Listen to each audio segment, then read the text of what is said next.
As it's relatively still out, I decided to come and have coffee and breakfast out here. Looks like it's got potential to be a pretty nice day. I wonder what those white warehouses are, whether that's Bruichladdich or Port Charlotte area. There is definitely something special about this place. I don't know whether it's the security that comes with being on such a small island, or the fact that it's kind of a slice of the past. There's an appreciation that good things take time, and you should treat each other nicely, all the way down to the Isle of Wave. It's refreshing. We've only been here almost 2 days now. Already I'm feeling super chilled. Could be the whiskey, but I think it's the place. So today we're headed over to Bunnahabhain, over on the northeast side of the island. I'll try and pan around and show you just how moody it's looking over there. We've got a couple of hours until we go over there yet, so maybe it'll simmer down.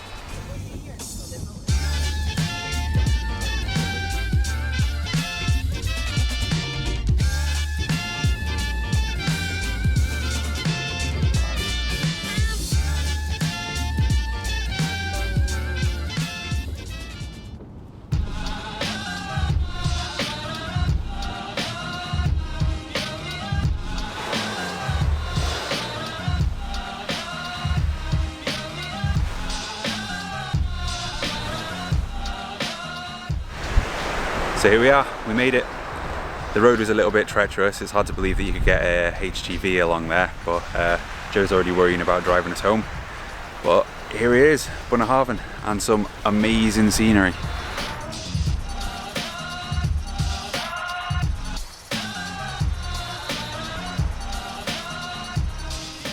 I'd chosen to do the premium tasting, which unfortunately didn't include a tour of the distillery, so you'll have to put up with some of my sketches in place of photos. After being ground in the Porteous mill, the grist is mixed with spring water in traditional rake and plough mash tun design, with a stainless steel body and a copper top. One of the largest in Scotland, the mash tun has a 12.5 tonne capacity and a typical cycle lasts 12 hours. The wort then moves to the 6 Oregon pine washbacks, where yeast is added and a fermentation cycle of up to 100 hours is facilitated. The wash then moves to distillation, where it progresses through the 2 wash stills and the 2 spirit stills, each followed by cooling in pipe condensers. Interestingly, there seems to be some inconsistencies between each of the pairs of stills, but all of them are tall and of pear-shaped design. The height of them helps to make a more subtle spirit. I wish I had done a production or a quick look tour as well as the tasting, and the Warehouse 9 tour sounds like it would have been excellent also, but I got pretty caught up in what we did do and enjoyed it thoroughly all the same. So starting on our 18-year-old. So this one is unpeated, obviously is 18 years old. You do still have some older whiskies in there also, but this whiskey is all matured in sherry casks. This one from the core range is definitely my favourite jam. Really sweet and very, very smooth as well. It is at 46.3% in alcohol, which you'll find most of our core range whiskies are. And we were founded back in 1881, but it wasn't until the 1960s. This is when Bunnahabhain completely changed and started only producing unpeated spirit. At this time, because there was such a high demand for this unpeated spirit, we ended up doubling in capacity. So we got all of our new equipment, the larger mash tun, second set of stills, and yeah, really the whole distillery doubled. So putting all of that spirit for quite a number of years out to that blend. Where does the name come from? Bunnahabhain is Gaelic and it translates to mouth of the river. Because we're actually the only distillery on the island who use pure spring water. So we try to get ours before it passes down through the soil and your peat banks and so on. Well, I'm going to let you move on to your next dram then. So this one is probably one of my favourite Bunnahabhains, and it's the 25-year-old. And some say that actually maybe it is quite similar to the 18-year-old. But yeah, all matured in sherry casks. This one is also 46.3% in alcohol, so it has been taken down. But at Bunnahabhain, none of our whiskies are chill filtered, and we don't add any colour either. So, but we're one of the only 2 distilleries left on the island that still fully mature their whisky at the distillery. So we don't send any casks to the mainland going on. You've a bit of destruction going on at the top end. Our previous company that owned us were called Stewart Distillers.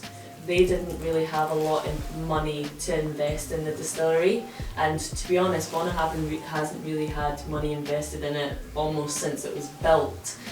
So this little bottle here is a single cask whisky that we have in our warehouse at the moment. It's a 14-year-old Pedro Ximenez Noe cask.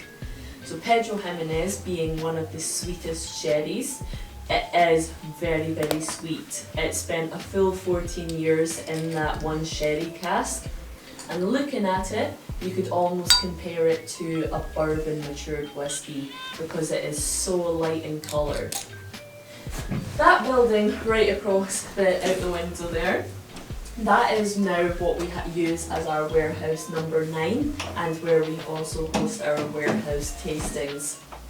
But that building actually used to be used as our malting floors. And this one, I've not got the bottle for it, I forgot to take it up, but this one is called Toiteach A Dha. So this is a Gaelic name. Say that again? Toiteach A Dha. So that means smoky 2.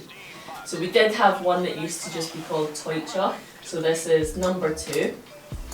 This is peated, the highest one that we've got at the moment, actually at 40 parts per million.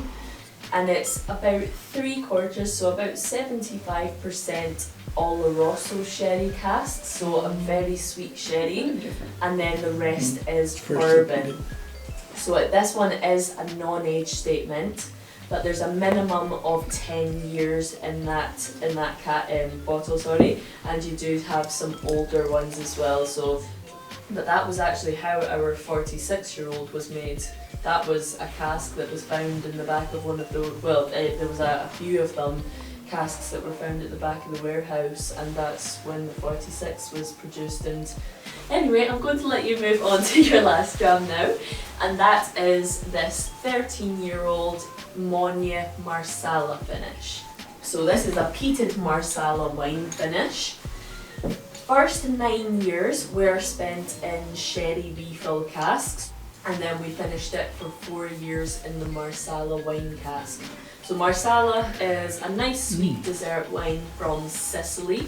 This one is also peated to 35 parts per million, and it's 53% in alcohol, so it is a cask strength one as well. We've actually got a release coming out this year that is a champagne cask. I think that's actually going to be one of our festival releases for this year. So it's a 29-year-old champagne cask finish, which I'm very excited to try because it sounds very unusual. Now owned by Distell, the same company who owns Deanston and Tobermory, Bunnahabhain is receiving some much needed investment, which will see some buildings knocked down, new ones built, including a new visitor centre and car park, and the rest of them will be renovated. It tells you a story and makes you want to dance. Steve Fox examines an overnight phenomenon, rapping to the beat. So the tour was amazing, but so were the visitor centre staff. We've just sat with them for probably about 45 minutes. Yeah. Tasting different drams, picking out different bottles. There was a bunch of different, one thing that was amazing was they had a set of shelves of the single casks that they've previously been bottling in the distillery centre. And we sat there and tried, I think they gave me 4 drams of the different single casks. And so I picked out my favourites of them, and we've come away with them as well. It's an incredible atmosphere, it's a great distillery, and there's nothing quite like this scenery. It's amazing.